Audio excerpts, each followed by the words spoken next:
எனக்கு டீஸ் இன்னைக்கு நம்ம மாட்டையோட எஃப்எஃப்னா மை ரக்ட் ஹஸ்பண்ட் எபிசோட் 162 தான் பார்க்க போகிறோம். So it's must imagine self. Okay, வாங்க நம்ம வீடியோக்குள்ளே போகலாம். அதுக்கு முன்னாடி செகண்ட் சேனலோட லிங்க் வந்து நிறைய பேர் கேட்டிருந்தீங்கடா, அதோட நேமும் கேட்டிருந்தீங்க. செகண்ட் சேனலோட நேம் வேறு எதுவும் இல்லை, ஆர்மி ஜோன் 2 தான். அண்ட் லிங்க் வந்து நான் அப்லோட் பண்ணிடுறேன்டா, நீங்கள் என்னோடய சேனலில் போய் பார்த்துக்கோங்க. அண்ட் ஓகே, வாங்க நம்ம வீடியோக்குள்ளே போகலாம். லாஸ்ட் எதை முடிச்சிருந்தோம் அப்படின்னா, டைனிங் டேபிளில் அவனுக்கு தேவையான சாப்பாடுகளை எல்லாம் எடுத்து வச்சு டே சாப்பிட்டுட்டு இருக்கவும், அது டே என் மருமக காலேஜுக்கு போய் எக்ஸாம் எழுத ஆசைப்பட்றா, அவளை எக்ஸாம் எழுத அனுப்பி வை அப்படின்னு டே வாயில் வச்ச சாப்பாடு உள்ளே இறங்காத அளவுக்கு அதிர்ச்சியை கொடுக்குறா லக்ஷ்மி. ஆனால் அந்த அதிர்ச்சியை அவன் காட்டிக்கல. வேகமாக சாப்பிட்டுக்கிட்டு இருந்த சாப்பாட்டை மெதுவாக மென்று உள்ளே இறக்குறான். அதுக்குள்ளே எதிர்பக்கத்தில் உட்காந்து இந்த சுனிலும் ரகுநாதனும் திகச்சு போக சுனில் லேசாக ரகுநாதனோட காலை தட்டுறான். அடுத்த நொடியே, என்னடி ஒழுங்காக இருக்க பொண்ணை காலேஜுக்கு அனுப்ப சொல்கிற? இப்போ என்ன, அவள் படித்து கலெக்டர் ஆக போகிறா? வீட்டில் இருந்து டேக்கு பிள்ளை தானே பெற்று கொடுக்க போகிறா?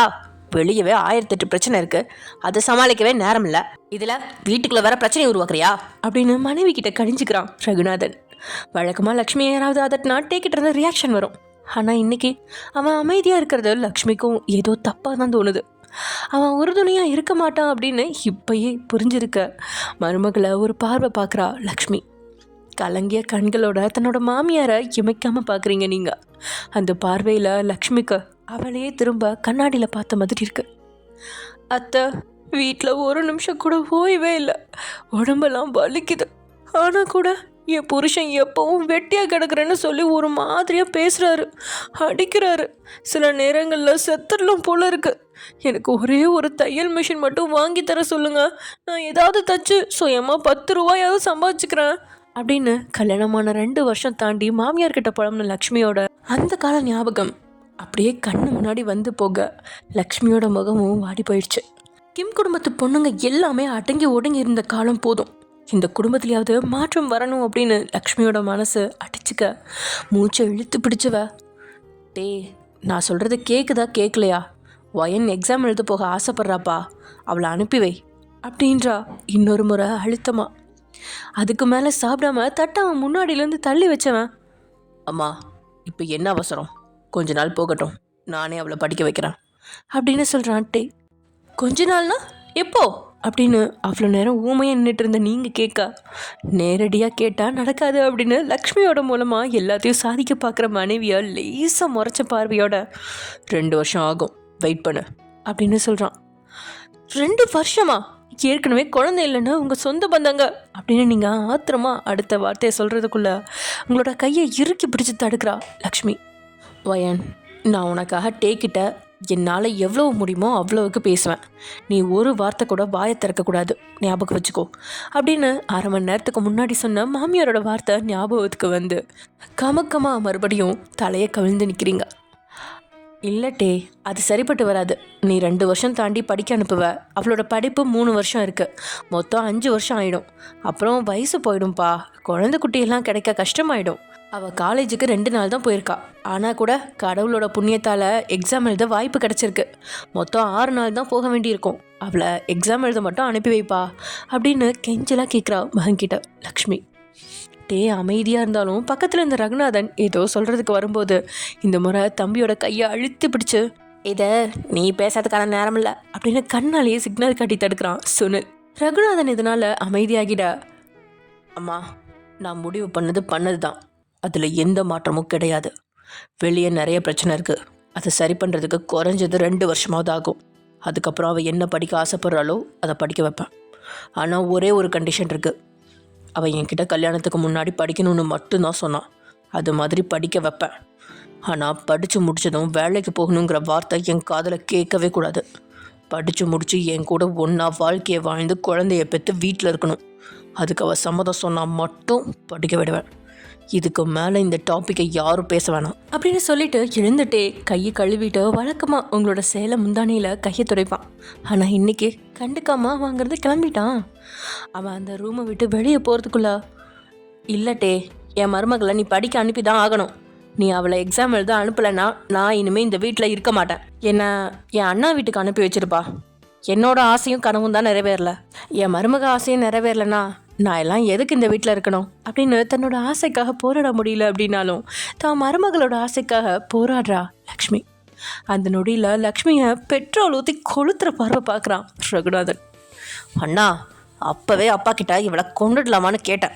அவர் தான் வீட்டு வேலை செய்ய வேலைக்காரி வேணும், கொஞ்ச நாள் கூட அவள் இருக்கட்டும்னு சொன்னார். இவளை உயிரோட விட்டதால தான் வயனுக்காக ஓவராக துள்றா அப்படின்னு அண்ணன்கிட்ட புலம்புறான் ரகுநாதன். ரகுநாதனோட புலம்பலையும் அங்கே நடக்கிற பிரச்சனையும் அமைதியாக பார்த்தானே தவிர்த்து ஒரு வார்த்தை கூட அந்த இடத்துல பேசல சுனில். போன வேகத்தில் திரும்பி வந்து அம்மாவோட முன்னாடி நிற்கிறான். டேய், ஏம்மா இந்த மாதிரி பேசுகிறீங்க?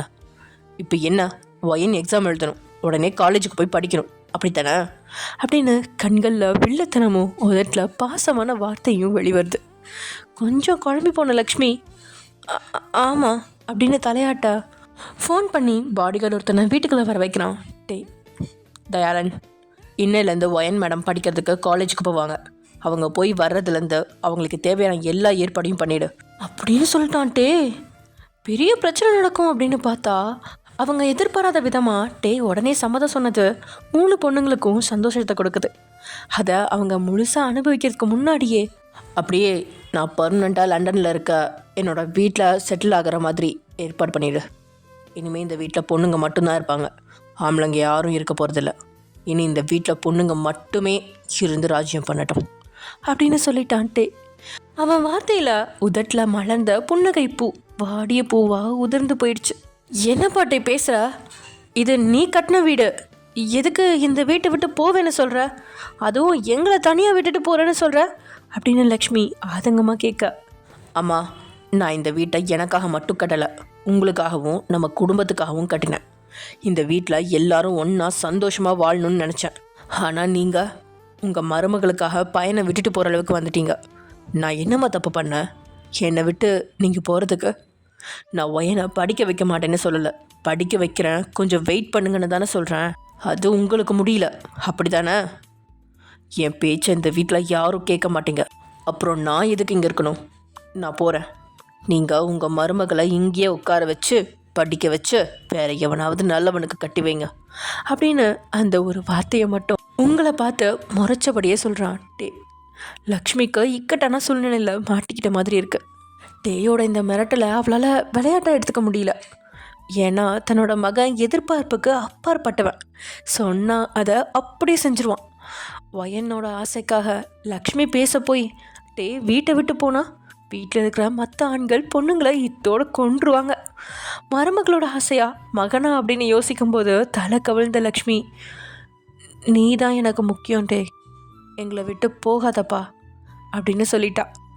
எந்த இடத்துல எப்படி பேசணும், எப்படி சுச்சுவேஷனை தான் பக்கம் திருப்பிக்கணும் அப்படிங்கிறதுல டாக்டர் படிப்பு படித்தவன், அவனுக்கு இதெல்லாம் சாப்ப மேட்ரு சால்ட் வாட்ரு அப்படிங்கிற மாதிரி தான். ஆனாலும் லக்ஷ்மி வருத்தப்படுறதால அவளை கட்டி அணைச்சு, லக்ஷ்மி அம்மா வருத்தப்படாதீங்க, உங்கள் ஆசையும் உங்கள் மருமகளோட ஆசையும் கண்டிப்பாக நிறைவேறும். 2 வருஷம் வெயிட் பண்ணுங்கள். நான் இப்போ ஆஃபீஸ்க்கு கிளம்புறேன், நைட்டு வரமாட்டேன், நாளைக்கு பார்ப்போம் அப்படின்னு சொன்னவன் ஒரேடியாக அந்த பொண்ணுங்களை கழட்டி விடவும் இல்லை. அவங்களோட ஆசைக்கும் முக்கியத்துவம் கொடுக்குறான் தான், ஆனால் சில காலம் அவகாசத்தையும் கேட்டுட்டு அங்கேருந்து கிளம்பிட்டான். டே போனதும் அடுத்ததா சுனில் ரகுநாதனோட ஆட்டம் தொடங்கும் அப்படின்னு பார்த்தா சுனில் கமுக்கமாக எழுந்து கிளம்பிட்டான். சுனிலுக்கும் சேர்த்து ரகுநாதன் தான் 3 பொண்ணுங்களையும் அழுகிற அளவுக்கு திட்டியும்ட்டான். அவங்க சாப்பிடக்கூடாது அப்படின்னு மொத்த சாப்பாட்டையும் கவிழ்த்து டேபிளோட கீழே கொட்டிட்டு கிளம்பியும்ட்டான். உங்களுக்கு இதை பார்த்து ஒரே ஆதகமாக போயிடுச்சு. நீங்கள் என்ன தப்பு செஞ்சீங்க? 6 நாள் எக்ஸாம் எழுத போகிறதுல என்ன தப்பு இருக்குது? எல்லாத்தையும் விட தனக்காக பேசுவேன் அப்படின்னு லக்ஷ்மி சொன்னான். ஆனால் மகன் லேசாக மறட்டுறதுக்குள்ள அவன் பக்கம் சாஞ்சிட்டாலே அப்படிங்கிற வருத்தத்தில் கண்ணீர் வடிய பெட்ரூம்குள்ளே ஓடிட்டீங்க நீங்கள். அதே சமயம் இங்கே ஏர்போர்ட்டுக்கு போகிறதுக்கு தான் காரில் ஏறினாட்டே. ஆனால் ஆஃபீஸில் ஒரு சின்ன பஞ்சாயத்து இருக்குது அப்படிங்கிறதால ஆஃபீஸ்க்கு காரில் போயிட்டு இருந்த டேயோட மனசு அலப்பாஞ்சிட்ருக்கு. அவன் உங்களுக்காக படிக்க வைக்க தான் நினச்சான், ஆனால் வெளியே உங்களோட உயிருக்கு ஆபத்து இருக்குது. அதை புரிஞ்சுக்காம லக்ஷ்மியை வச்சு தன்னோட எண்ணங்களை நிறைவேற்ற நீங்கள் முயற்சிக்கும் போது உங்களை படிக்கவே விடக்கூடாது அப்படின்னு அவன் மனசு சொல்லுது. அதெல்லாம் விட படித்து முடித்தா நிச்சயம் வீட்டில் இருக்கவே மாட்டீங்க, நீங்கள் வேலைக்கு போக அடம் பிடிப்பீங்க. அப்புறம் நீங்கள் பத்து தர குழந்தைய வச்சுக்கிட்டு அவனா வீட்டிலேருந்து குழந்தைக்கு பால் கொடுத்து பார்த்துக்க முடியும்? இப்படியெல்லாம் நடக்கும் அப்படின்னு தெரிஞ்சிருந்தா பழைய மூர்க்கத்தனமான டேயாவே இருந்திருப்பான். புயல் மாதிரி இருந்தவனோட வாழ்க்கைக்குள்ள தென்றலா வந்து அவனை திசை திருப்புனா ஒயன். காதலை தருவா, அடுத்த கட்ட வாழ்க்கையை நோக்கி அழைச்சிட்டு போவா, குழந்தைய பெற்று தருவா அப்படின்னு பார்த்தா அவளோட ஆசையில பிடிவாதமா இருக்கா. என்ன செய்யறது அப்படின்னு டே குழம்பி இருக்கும்போது இதுதான் சரியான சந்தர்ப்பம் அப்படின்னு மகனோட கை மேல கையை வைக்கிறான் பக்கத்துல உட்காந்துருந்த சுனில். டே வருத்தப்படாத, உன்னோட நிலைமை எனக்கு புரியுது. நான் உன்கிட்ட சொல்ல வேணான்னு நினச்சேன், ஆனாலும் சொல்கிறேன். இங்கே பாரு அப்படின்னு ஒரு ஃபார்ம் எடுத்து டேயோட கையில் கொடுக்குறான்.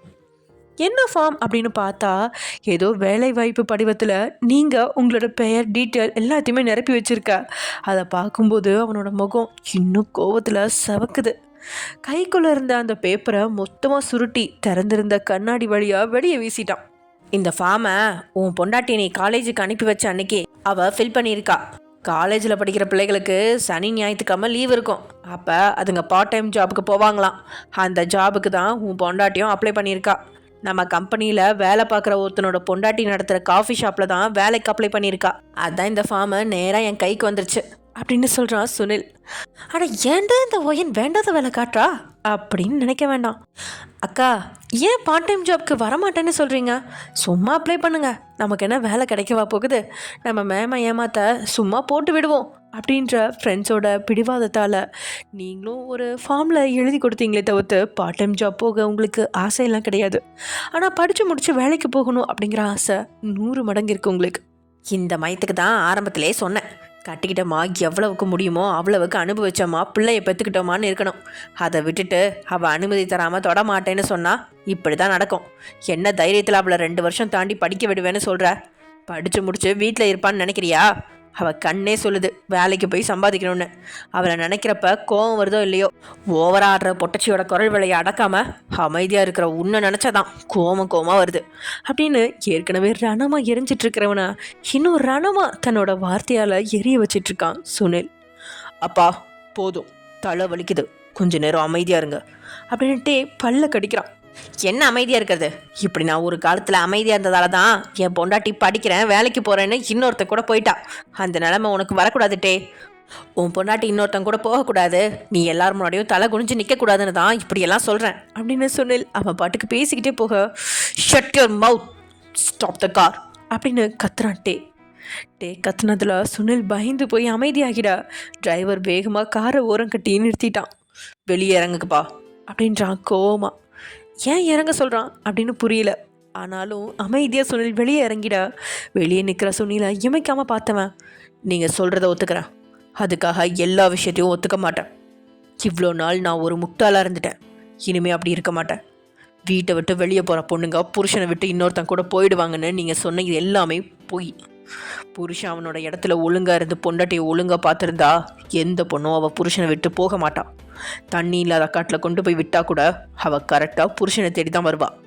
தியாவை எடுத்துக்கோங்க, அவள் வேலைக்கு போய் சம்பாதிக்கிறா, நல்லா படிச்சிருக்கா, ஆனால் அவள் புருஷனை விட்டுட்டு போகல, ஜிமின் கூட தான் வாழ்கிறா. நீங்கள் ஒழுங்காக இருந்திருந்தா உங்கள் பொண்டாட்டி உங்கள் கூட இருந்திருப்பா.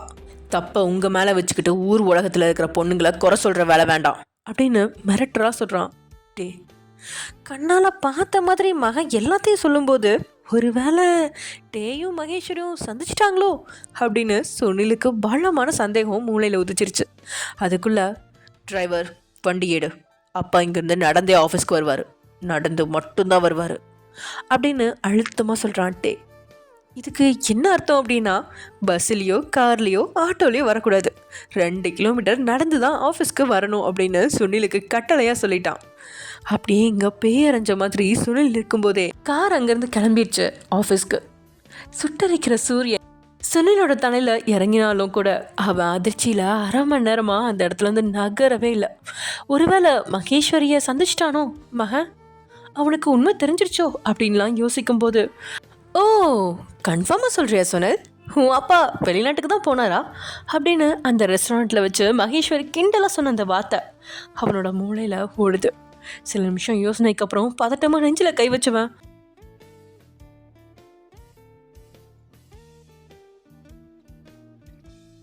1 மணி நேரம் 2 மணி நேரம் அப்படின்னு அழுது முடிக்கும்போது மதிய வேலையே வந்துருச்சு. இனி அழுது பிரயோஜனம் இல்லை. படிக்கணும் வேலைக்கு போகணும்னு எதுக்கு ஆசைப்படணும்? டேனவோ நல்லா தான் பார்த்துக்குவான். அவன் ஆஃபீஸ்க்கு போனதுக்கப்புறம் ஆண்கள் குத்தி பேசுவாங்க. எல்லாத்தையும் வாங்கிட்டு அவங்க எதிர்பார்க்குற அந்த கர்வம் மிகுந்த ஆண் குழந்தைய பெற்றுக் கொடுக்கணும். அதுக்கப்புறம் தன்னோட மகன் வளர்ந்து ஒரு அப்பாவி பொண்ணை கல்யாணம் பண்ணிட்டு வருவான். அவகிட்ட தன்னோட நிலைமையை இப்போது லக்ஷ்மி புலம்புற மாதிரி புலம்பணும். இதுதான் வாழ்க்கை. இதில் மாற்றம் இல்லை அப்படின்னு தெரிஞ்சதால் முகத்தை கழுவிக்கிட்டு வெளியே வந்து நீங்கள் வயிற்ற காயப்படாமல் ஏதாவது சமைச்சிருப்பாங்க, அது சாப்பிட்லாம் அப்படின்னு ரூமை விட்டு வெளியே வரவும் அங்கே உங்களுக்காக காத்திருக்கா கண்ணம்மா போலியோட சிரிப்போட. அக்கா, நான் சாப்பிட்டுட்டு துணி துவைச்சி போடுறேன், வீட்டையும் சுத்தம் பண்ணி போடுறேன் அப்படின்னு சொல்லிட்டு போக பார்த்த உங்களோட கையை இறுக்கி பிடிச்சு பக்கத்தில் இருக்க ஜிம்மினோட ரூமுக்குள்ள கண்ணம்மா அழைச்சிட்டு வர அங்கே லக்ஷ்மி தியா 2 பேரும் உட்காந்துட்ருக்காங்க. அவங்க எதுக்கு உட்காந்துட்ருக்காங்க அப்படின்னு நீங்கள் பார்க்க, அக்கா எக்ஸாம் எழுதுறதுக்கு நான் உனக்கு ஹெல்ப் பண்ணுறேன், ஆனால் நல்ல மார்க் எடுக்காமல் அரியர் மட்டும் வச்சேன்னா சத்தியமாக உன்னை கொன்றுவேன் ஜாக்கிரதை அப்படின்னு மிரட்டலாகவும் கிண்டலாகவும் சொல்கிறா தியா. என்ன நடக்குது அப்படின்னு நீங்கள் கண்ணை உருட்ட, என்ன பார்க்குற வையன், நான் தான் சொன்னனே என்னோட ஆசை கனவுலாம் நடக்குதோ இல்லையோ என் மருமகளோட ஆசை நிறைவேறும், உன்னை கண்டிப்பாக நான் எக்ஸாம் எழுத அனுப்புவேன்னு ப்ராமிஸ் பண்ணதை மறந்துட்டியா? எப்படியும் உன்னை வெளியே அனுப்ப மாட்டான்னு தெரியும், அதான் காலையிலேயே தியாவுக்கு மெசேஜ் அனுப்பி வச்சேன். நீ கவலைப்படாதம்மா, தியா உன்னை எக்ஸாம் எழுத பத்திரமா அழைச்சிட்டு போவா அப்படின்னு லக்ஷ்மி சொன்ன அந்த வார்த்தையில் கண்ணீர் வடிய லக்ஷ்மியை நீங்கள் கட்டி பிடிக்க கண்ணம்மாவும் அந்த கூட்டத்தில் இணைய 3 பொண்ணுங்களும் கட்டி பிடிச்சபடி நின்றுட்டுருக்காங்க. 3 பேரோட செயலையும் பார்த்து மெல்லிய புன்னகையோடு உட்காந்துருந்த தியாவுக்கு உள்ளுக்குள்ளே பக்குன்னு தான் இருக்குது.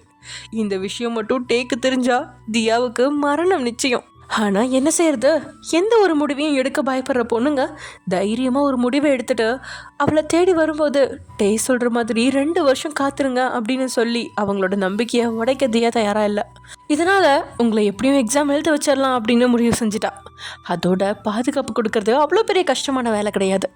ஆரி அப்படிங்கிற ஒருத்தன் எதுக்கு இருக்கான், அவன்கிட்ட உதவி கேட்டால் அவனே உங்களுக்கு 6 நாள் பாதுகாப்பு கொடுக்க போகிறான், அப்புறம் எந்த எதிரி வந்துடுவான் அப்படின்ற திட்டத்தில் இருக்கா தியா.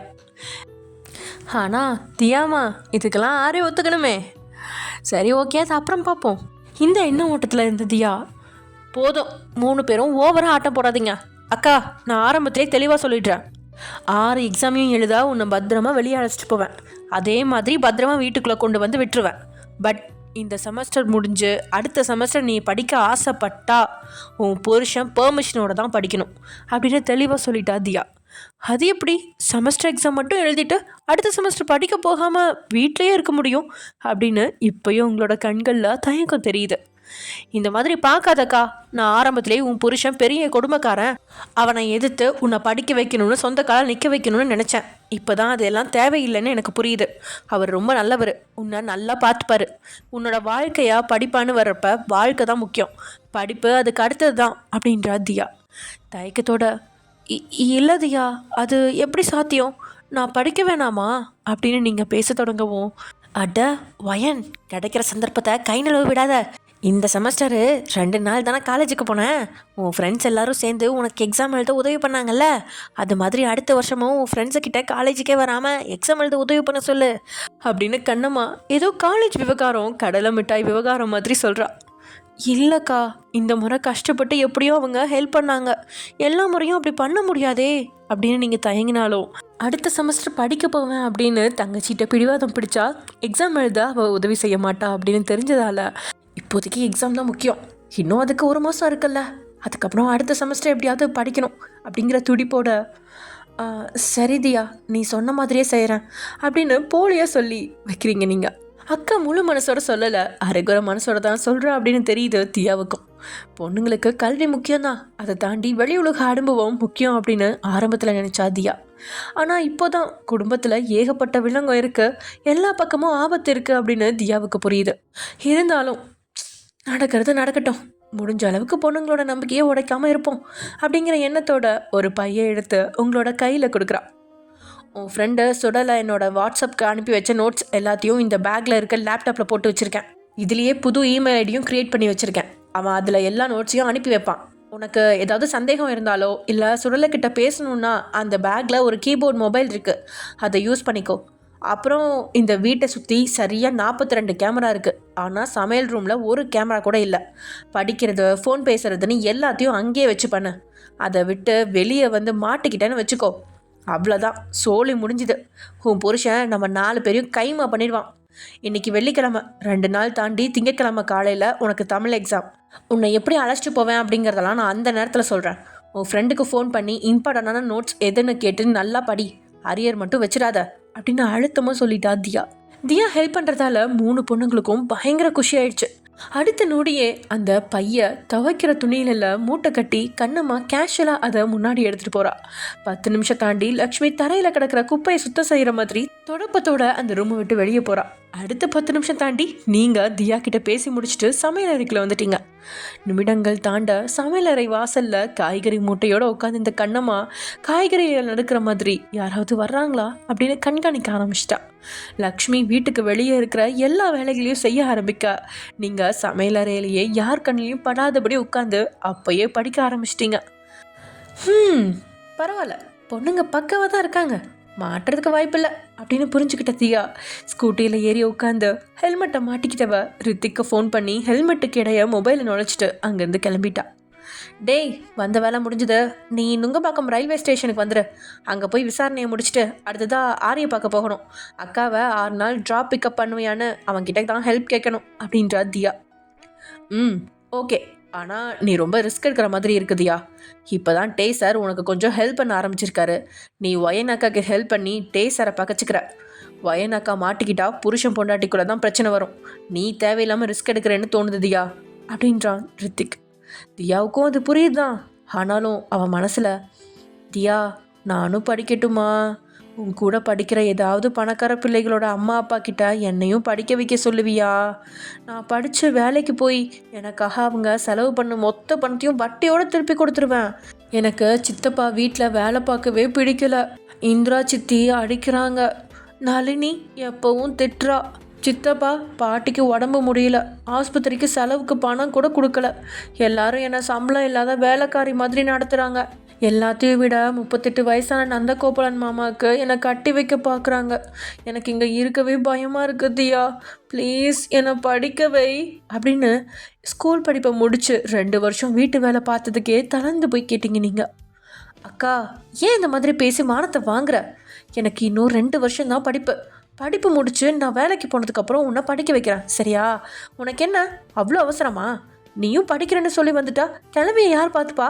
நீ பயப்படாத, கொஞ்ச நாள் தான், அப்புறம் நான் உன்னை படிக்க வைக்கிறேன், சம்பாதிக்க வைக்கிறேன். 30 வயசில் தான் உனக்கு கல்யாணம், மறந்துடாத அப்படின்னு உங்களுக்கு நம்பிக்கை கொடுத்த நிமிடங்கள் ஞாபகத்துக்கு வந்து போகுது.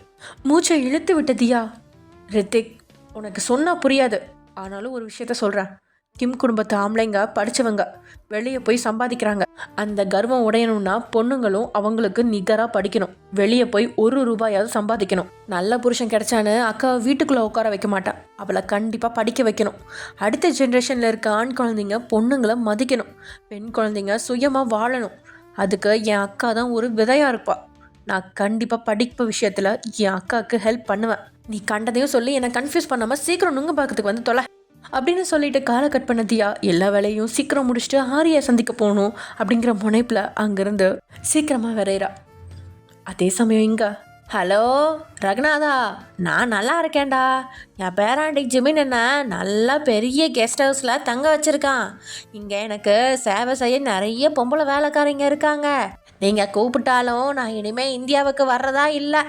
அந்த ஒயன்ட்டே 2 பேர் மூஞ்சியை பார்க்கவே எனக்கு பிடிக்கலை. அதனால் நான் இங்கேயே இருந்துக்கிறேன். நீயும் சுனிலும் உடம்பை பார்த்துக்கோங்கடா, அதோட கவனமாக இருங்க அப்படின்னு பேசின பாலகிருஷ்ணோட வாய்ஸ் ரெக்கார்ட் ஓடி முடியுது. இது வரைக்கும் 32 முறை அந்த ரெக்கார்டரை கேட்டிருக்க. 33வது முறையாக திரும்பவும் அந்த வாய்ஸ் ரெக்கார்டரை ப்ளே பண்ணுறான் சுனில்.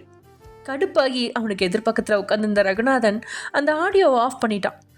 எத்தனை வாட்டி தான் அதையே கேட்பானா? அப்பா உயிரோடு தான் இருக்காரு, பயப்படாதண்ணா. நேற்றுக்கு என்கிட்ட அவர் பேசின ஆடியோ தான் இது. முந்தின நாள் வீடியோ கால் பண்ணி பேசினாரு. நீ சும்மா பயப்படாத. எனக்கு தெரிஞ்சு அவர் கொஞ்ச நாள் வெளிநாட்டிலே இருக்கட்டும்.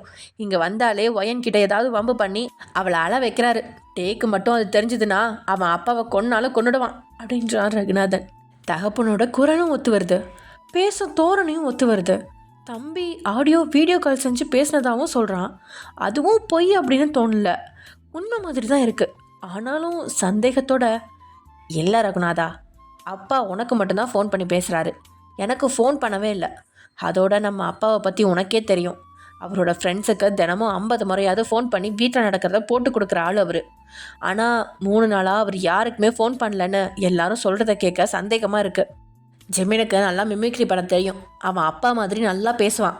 எல்லாத்தையும் விட அவனுக்கு டெக்னாலஜியை பற்றி நல்லா தெரியும். கொஞ்சம் வருஷத்துக்கு முன்னாடி ஒரு பெரிய பணக்காரர் நமக்கு வீடியோ கால் பண்ணி பேசுகிற மாதிரி அவன் மொபைலில் ஏதோ பண்ணி நம்மளை 2 மாதம் ஏமாத்துனது ஞாபகம் இருக்கா? ஒரு வேளை அவன் அப்பாவை ஏதாவது பண்ணியிருப்பானோ அப்படின்னு டேயை சந்தேகப்படாமல் ஜிமினை சரியாக சந்தேகப்படுறான் சுனில். சுனிலோட கணிப்பெல்லாம் சரியாக தான் இருக்குது. ஆனால் எதிர இருக்கிறவன் தான் நம்ப தயாராக இல்லை. அண்ணா, உன் பையன் போட்டான்னு சொன்னால் நம்புவேன். ஆனால் என் பையன் போட்டான்னு சொன்னால் நம்பவே மாட்டேன். அவனுக்கு உன்னையும் என்னையும் பிடிக்காது. ஆனால் தாத்தானா பயங்கர உயிர். அந்த ஆளை தலைக்கு மேலே தூக்கி வச்சு நடப்பான். டேக்கிட்டேருந்து ஒவ்வொரு முறையும் அவரை காப்பாற்றி விடுறதே ஜிமின் தான். அதனால தான் மிச்சம் மீதி இருக்கிற சொத்தையும் ஜிமின் பேரில் எழுதி வைப்பேன்னு அப்பா ஒத்த காலை சொல்லிக்கிட்டு நிற்கிறாரு. சும்மா கண்டதையும் நினச்சி டென்ஷன் ஆகாத. அந்த மகேஸ்வரி உன்னைய குழப்பி விட பார்க்குறா. நீ கன்ஃபியூஸ் ஆகாத. முதல்ல அவளை கண்டுபிடி. எனக்கு ஒரு ரவுடியையும் தெரியும். அவனை வச்சு அவளை போட்டு தலையிடலாம் அப்படின்றான் ரகுநாதன்.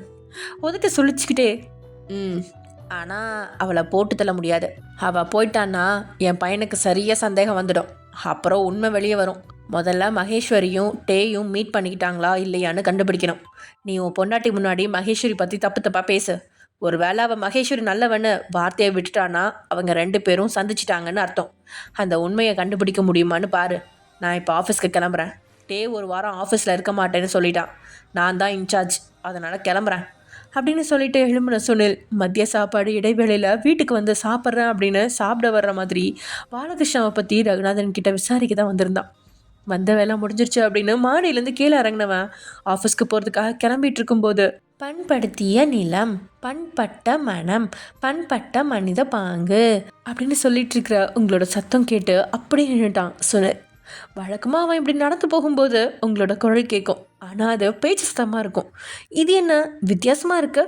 நீங்கள் எதையும் வாசிச்சுட்டு இருக்கீங்க அப்படின்னு நொடி பொழுதுல சந்தேகம் எட்டி பார்க்குது. காலையில் வேற உங்களை எக்ஸாம் எழுத அனுப்பி வைக்கும்படி டேக்கிட்ட லக்ஷ்மி மல்லு கட்டினது ஞாபகத்துக்கு வரவும் நீங்கள் ரகசியமாக படிக்கிறீங்களோ அப்படிங்கிற சந்தேகம் வந்துடுச்சு. சத்தமே இல்லாமல் அடிகளை எடுத்து வச்சவன் சமையலறையோட பக்கத்தில் வந்துட்டான். ஆனால் உள்ளே போகலை. அதுக்கு காரணம் கிம் குடும்பத்து ஆண்கள் சமையல் அறைக்குள்ளே போகவே கூடாது. அவங்க சம்பாதிக்கிறவங்க. சம்பாதிக்காத பொண்ணுங்க தான் சமையல் அறையில் அடிமையாக கிடக்கணும் அப்படிங்கிற கோட்பாடு அவனை உள்ளே போக விடாமல் தடுத்து நிறுத்துது.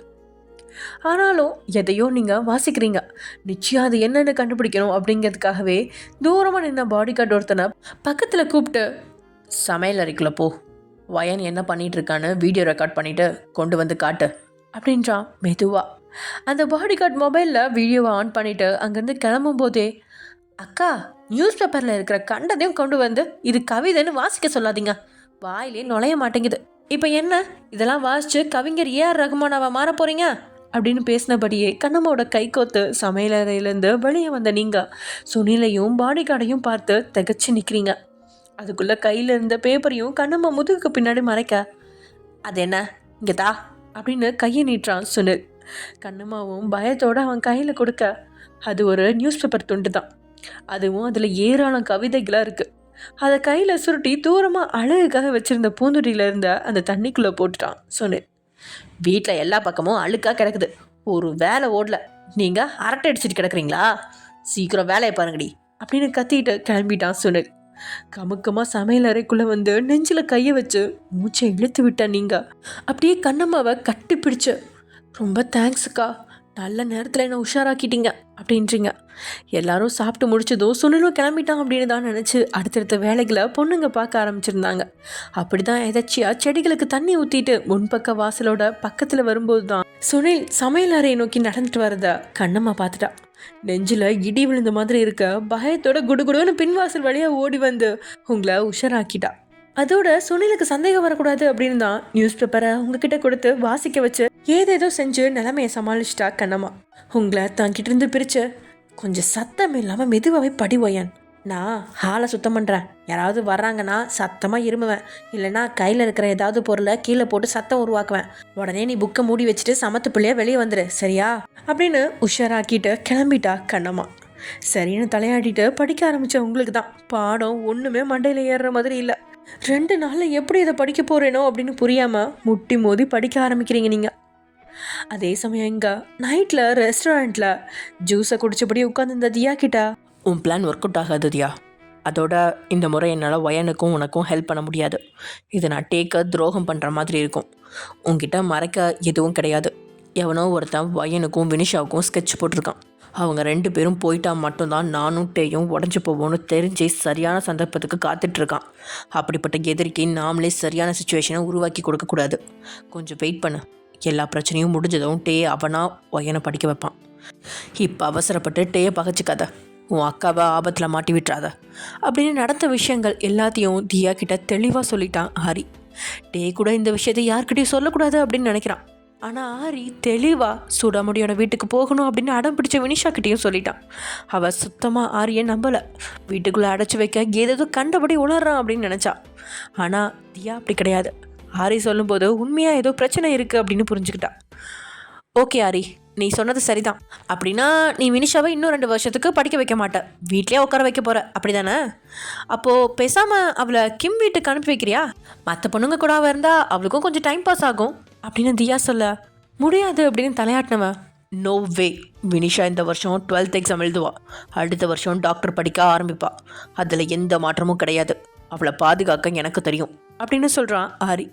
அதை கேட்டு சத்தம் எழுப்பினபடியே கை தட்டின தியா, வாவ் சூப்பர், உன் பொண்டாட்டியை பாதுகாக்க உனக்கு தெரியும், ஆனால் ஏன் அக்காவை பாதுகாக்க முடியாதுன்னு சொல்கிற? இது எந்த வகையில் நியாயம்? எதுக்கு எவனோ ஒருத்தனுக்கு பயந்து பொண்ணுங்களை வீட்டுக்குள்ளே அடைச்சி வைக்கணும்? இப்போ என்ன, உங்கள் பொண்டாட்டிங்களை நீங்கள் காதலிக்கிறீங்க, அவங்கள டார்கெட் பண்ணி கொல்லணும்னு எவனோ காத்துட்ருக்கான். ஆனால் அவன் யாருன்னு உங்களுக்கு தெரியல, அவ்வளோதானே? இந்த விஷயத்தில் நான் உனக்கு ஹெல்ப் பண்ணுறேன் ஆரி. எலி பொரிய வச்சுட்டு எலி எப்போ வந்து மாட்டுமோன்னு நாம் எதுக்கு காத்திருக்கணும்? பேசாமல் அந்த எலியே தானாக வந்து அதுக்குள்ளே மாட்டிடணும். அந்த மாதிரி சுச்சுவேஷனை நம்ம உருவாக்கணும் அப்படின்றா தியா. ஆரிக்கு கொஞ்சம் புரியுது, கொஞ்சம் புரியல அப்படிங்கிற ரியாக்ஷனை கொடுக்குறான். ஓகே ஃபைன், நான் சொல்கிறத தெளிவாக கேளு. நீ விருப்பப்படுற பொண்ணை தானே அவன் டார்கெட் பண்ணியிருக்கான்.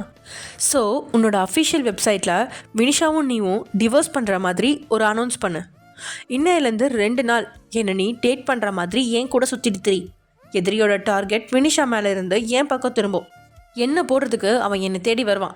அந்த நேரத்தில் ஒரு ட்ராப்பை உருவாக்கி அவனை பிடிச்சிடலாம். அதோட ப்ராப்ளம் ஓவர். அதுக்கப்புறம் என் அக்கா எக்ஸாம் எழுத நீ எனக்கு ஹெல்ப் பண்ண, என்ன சொல்கிற அப்படின்னு கேட்குறா தியா. நல்ல ஐடியாவாக தான் இருக்குது. எதிரி எப்போ வருவான், எங்கே இருக்கான், யார் அது அப்படின்னு தேடி அலையிறதை விட அவனை தானாக வந்து வலையில் மாட்ட வைக்கிறதும் நல்ல திட்டம்தான். ஆனால் தியாவோட உயிரை பணைய வைக்க ஆரி ஒத்துக்குவானா? அதை விட முக்கியம், இப்போ ஜிமின்னு ஒருத்தன் இருக்கான், அவன் ஒத்துக்குவானா முதல்ல இதுக்கு? ஓகே, இதெல்லாம் நெக்ஸ்ட் பார்ட்டில் பார்க்கலாம். ஓகே ஃப்ரெண்ட்ஸ், இதோட இந்த எபிசோட முடிச்சுக்கலாம். நெக்ஸ்ட் எபிசோட என்ன போகுது அப்படிங்கிறத நெக்ஸ்ட் எபிசோடில் பார்க்கலாம். Okay, by.